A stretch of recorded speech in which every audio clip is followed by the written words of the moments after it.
हमारी दुनिया में ऐसे योद्धा और ऋषि मुनि हैं जिन्हें चिरंजीवी कहा जाता है। उनमें से 9 के बारे में मैं आपको बताने जा रहा हूँ।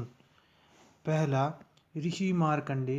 ऋषि मार्कंडे भगवान शिव के बहुत बड़े भक्त हैं। वह गोदावरी नदी के तट पर निवास करते थे। जब उनकी मृत्यु का समय आया तब उन्होंने महामृत्युंजय का जाप करना शुरू कर दिया। तब भगवान शिव ने स्वयं आकर यमराज को मार दिया। तब उनके तप से खुश होकर भगवान शिव ने उन्हें चिरंजीवी होने का वरदान दिया। जब वनवास के समय ही मार्कंडेय ऋषि युधिष्ठिर को रामायण सुनाकर धैर्य रखने का सलाह देते हैं। दूसरा, कृपाचार्य। कृपाचार्य एक दिव्य ऋषि थे जिन्हें महाभारत के महाकाव्य में एक महामृत्यु भूमिका निभाई थी। वह श्रद्धा के पुत्र और महर्षि गौतम के पोते थे। महाभारत में वह कौरव और पांडव के कुलगुरु थे।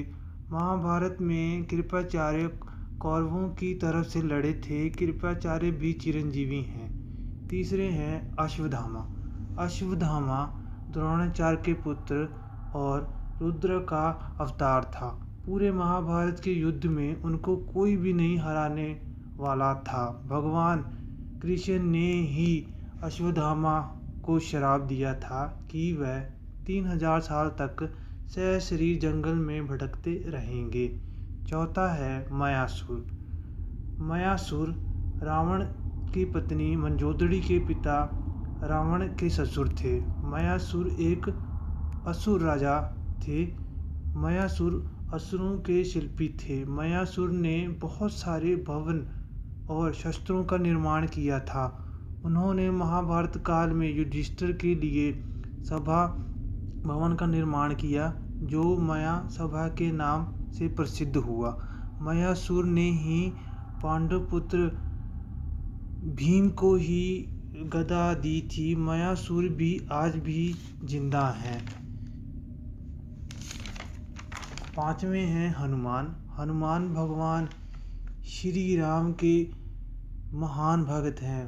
भगवान राम के बाद अगर किसी का नाम लिया जाता है वह है हनुमान जी। हनुमान जी के किसी रामायण और महाभारत में भी सुने हैं। हनुमान जी का प्रताप तो चारे युगों में है।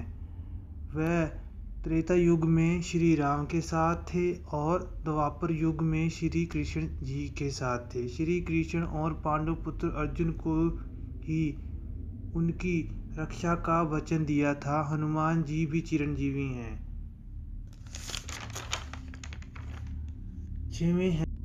छठवें हैं जामवंत। ऐसे पात्र हैं जो सभी युग में मौजूद थे। सतयुग में भी वह मौजूद थे, त्रेता युग में भी थे और द्वापर में भी थे।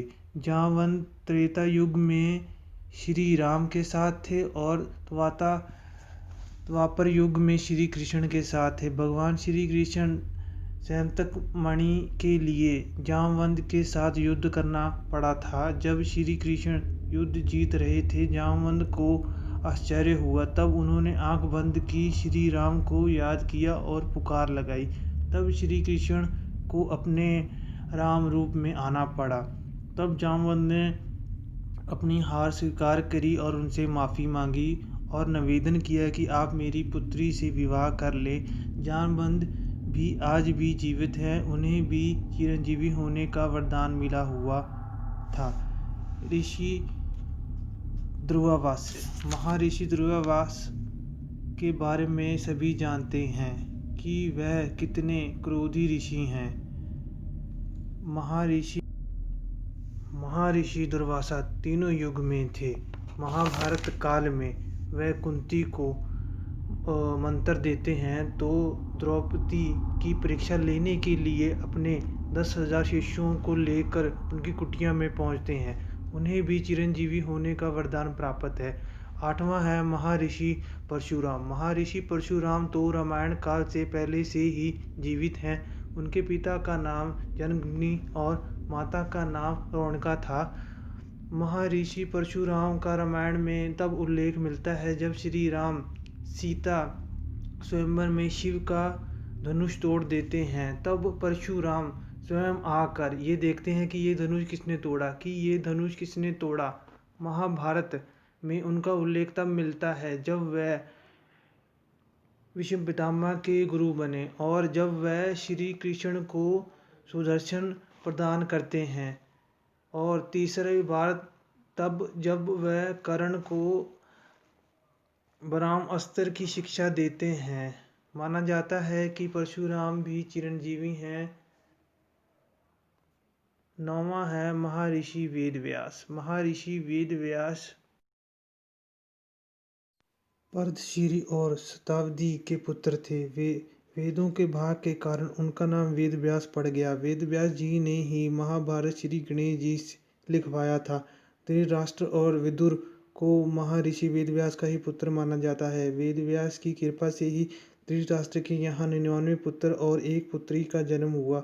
महर्षि वेदव्यास भी चिरंजीवी हैं।